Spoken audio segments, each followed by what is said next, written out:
With an upcoming combat robot event, it's time to shift gears just a little bit here. I've got one completed copy of Nylon Brigade that I'm going to take to the event. And what I need to do now is take the development robot that you guys have seen throughout this entire build process.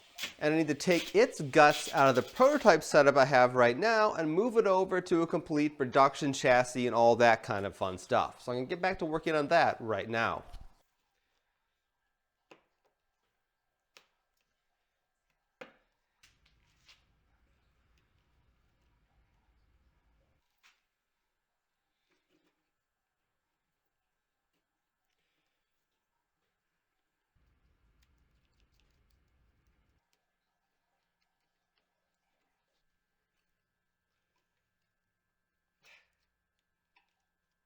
And as you're working along with this final assembly process, you want to be writing down not only the parts you're using to assemble the robot, your various motors, weapon bits, all that fun stuff, but also keep tabs on the tools you're going to be using. This is going to be very important in just a little bit.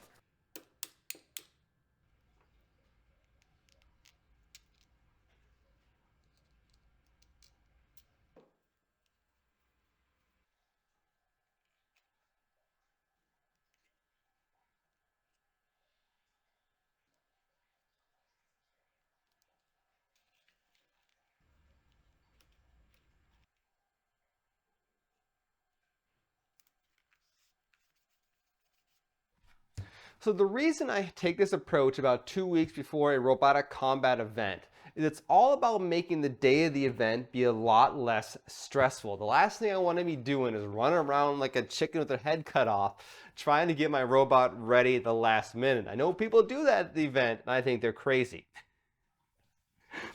Because the reality is, for the most part, in most rule sets, you have 20 minutes between matches, or at least a minimum of 20 minutes between matches. But practically speaking, you got to take your robot out of the box, back to the table, get the battery out, and then put the robot back together and get back to the arena in about 20 minutes. So you really have only about 15 minutes minimum at your table to start swapping components out and get the robot ready for the next fight. So if you take a more systematic approach leading up to the event and preparing things in certain ways, you can definitely reduce the amount of time you need to repair your robot and therefore be less stressful on the day of the event, be able to spend less time at your table, more time watching fights, and overall you're going to just have a much better experience at your event. So that's why my main strategy is based around having 2 full copies of my robot. You see the picture of both of them assembled right here. Therefore, the idea is if one robot, let's say, gets trashed during a fight, if I decide that that robot is not repairable in about 15 minutes, which frankly, if it gets heavily damaged, it's probably not, or if I still have enough time between matches I can make the decision, I can always fall back to the second robot, and effectively then I've got 2 blocks of time to get the first robot back assembled in case I have a third fight if I win my second fight or whatever the event format may be. And then on top of that, I have a handful of pre-assembled assemblies or components sitting in a box, and I'll get that out in just a moment, which therefore I can swap some aspects of the robot out relatively fast. Like for example, the weapon right here, the weapon blade, something happens to the one that's on the robot. Instead of having to try to replace an individual pulley really fast, I can just pull out the axle and I can drop this one in place of it. And then after the robot is ready to go, I can just spend the rest of my repair time going ahead and fixing the one that's already been damaged, knowing that the robot is ready to go. So let's talk a little bit about organizing all this chaos when it comes to getting stuff to the event. And that's what this massive box down here is for. So this giant box right here is the DeWalt Tough System 2.0. It is their version of their customizable, stackable toolboxes, component cases. There's a whole complete system where you can basically take large toolboxes, small toolboxes, drawer systems. These are some of the component cases, and they all kind of snap together really easily, and they're also pretty easy to go ahead and take off if you want to remove different pieces.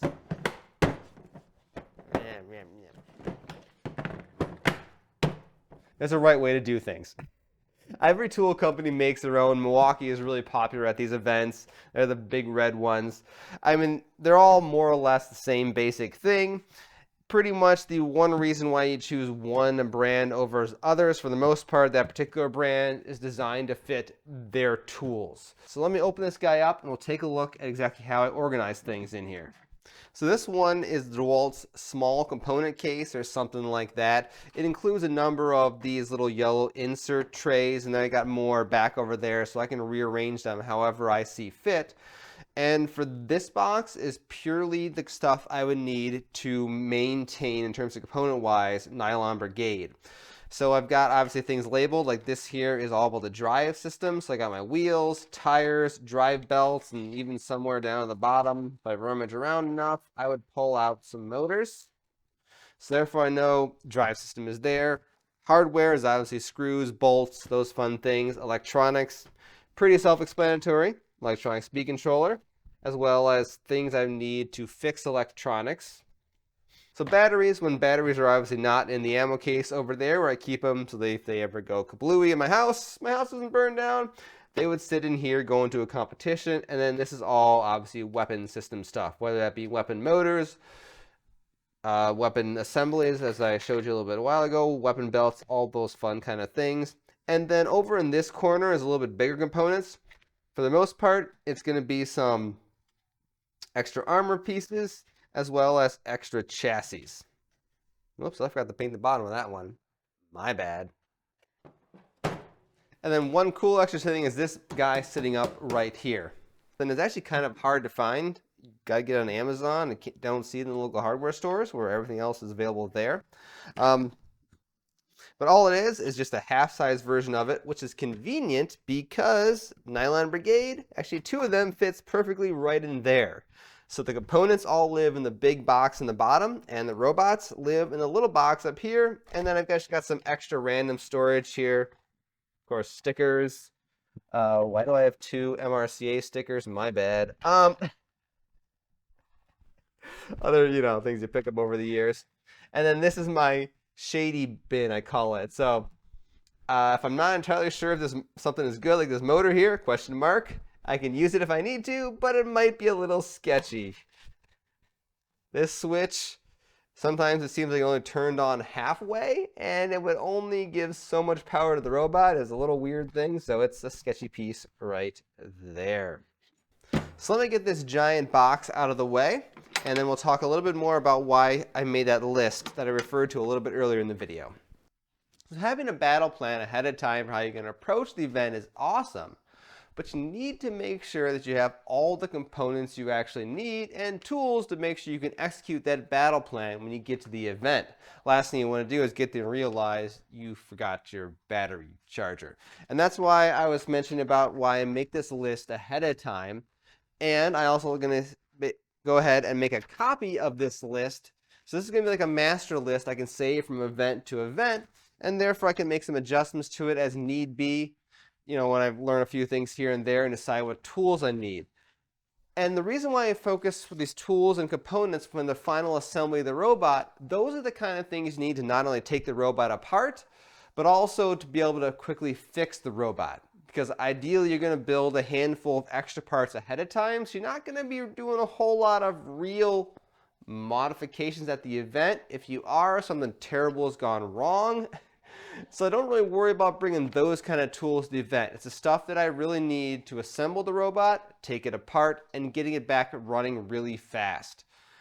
And it's very important with this event to not only include the obvious tools, but even things that you may not, so what's the word I want to say?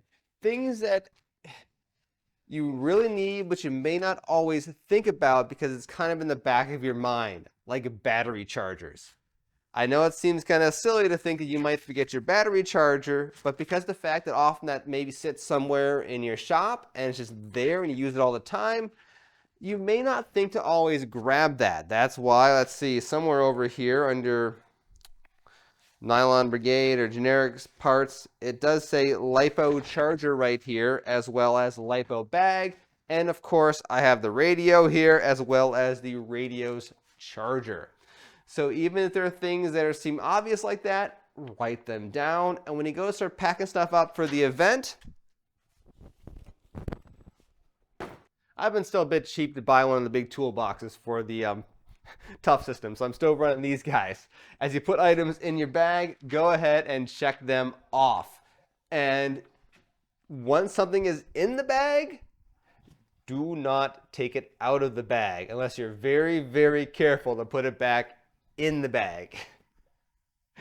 Because if you start getting a situation where, okay, you're going to start filling up your stuff for the competition, checking things off, but you still got to use the tools to get ready for the competition, that's a great way to forget some set of a tool, and it's going to be a disaster when you get to the event. Also, don't forget safety equipment, so toss in your safety glasses and even some hearing protection in my other bag back down here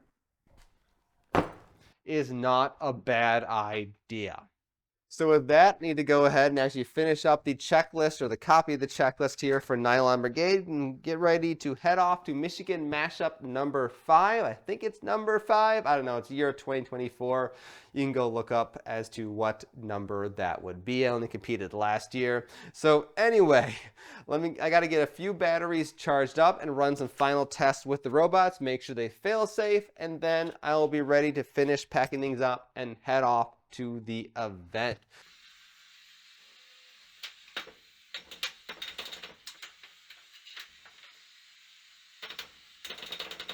So I'm Jason, the creator of Tabletop Battlefield, as well as Team Rocco Robotics.